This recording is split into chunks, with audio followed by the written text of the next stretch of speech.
Joseph. Dapat po mga kapuso, I am ready tayo sa maulang weekend sa Luzon.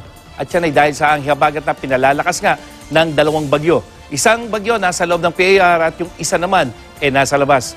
Namataan ang sentro ng bagyong Karding. Ito ay nasa loob ng PAR sa layong 1,080 kilometers east-northeast o silangan-hilagang silangan ng Basco, Batanes. At tagilin ito, ang lakas ng hangin nasa 75 kilometers per hour malapit sa gitna at bugsong umaabot naman ng 90 kilometers per hour. At mabagal na kumikilos ito pakanluran o westward. At sa track ng Pag-asa, kung hindi magbabago yung bilis ito ay bukas na ito lalabas ang PAR pero magpapaulan pa rin ang bagyo sa daladalin nito ang habagat na hinahatak nito hanggang sa weekend. At naging bagyo naman yung low pressure area na nasa may West Philippine Sea at namataan nito ng Pag-asa sa layong 1,155 kilometers sa may kanluran ng Dulong, Hilagang Luzon.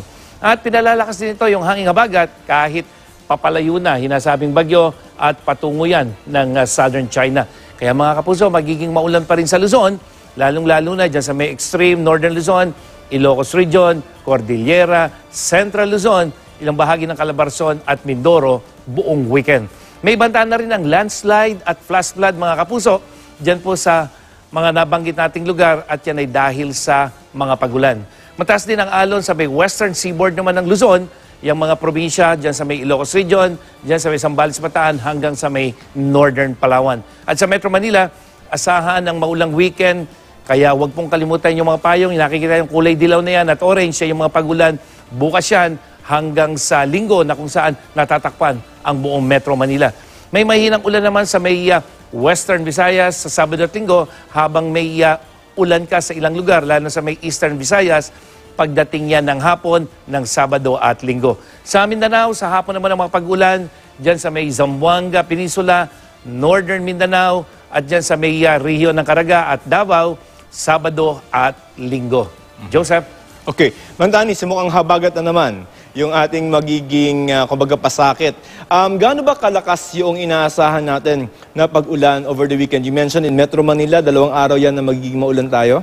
Yes, Joseph. Pero unahin natin yung Northern Luzon at Central Luzon dahil ito yung talagang apektado. Kung makikita nyo, yung kulay orange na yan at kulay pula, yan yung heavy to intense at kumisan yung torrential. So malalakas na ulan, Joseph, ang dapat pagandaan ng mga taga Ilocos Region, Cordillera, Central Luzon ngayong Sabado at susunod dyan ay Linggo. So ngayong weekend, ganyang klase ng ulan ang aasahan mo sa malaking bahagi ng Northern at Central Luzon, lalong-lalo sa Western section.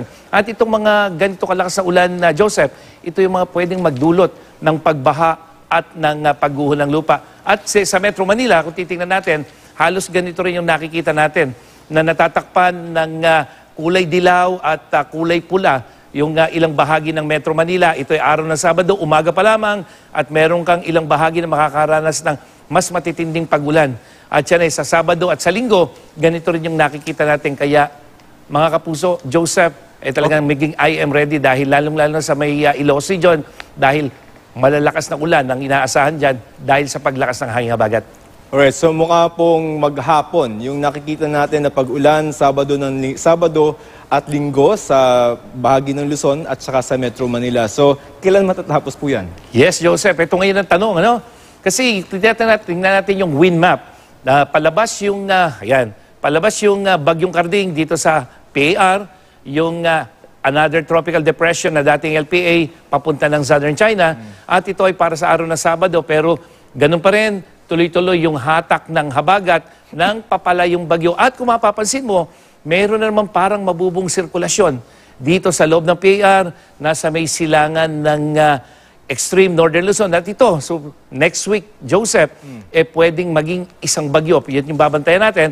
At kapag nagkaganon, tuloy-tuloy yung hatak ng habagat. Kaya hindi lamang ngayong weekend yung epekto ng habagat, kundi magiging may extend yan hanggang next week dahil dun sa pamumuo ng isang posibleng bagyo na yan, Joseph. Alright, so magiging tuloy-tuloy po at may isa pa tayong binabantayan na isa pang posibleng maging bagyo. Maraming salamat, Mang Tani. Si Nathaniel Cruz po, ang ating GMA Resident Meteorologist. At yan ang latest mula sa GMA Weather. Ako po si Nathaniel Cruz, magplano para sigurado. I am ready. Serbisyong totoo ng GMA News.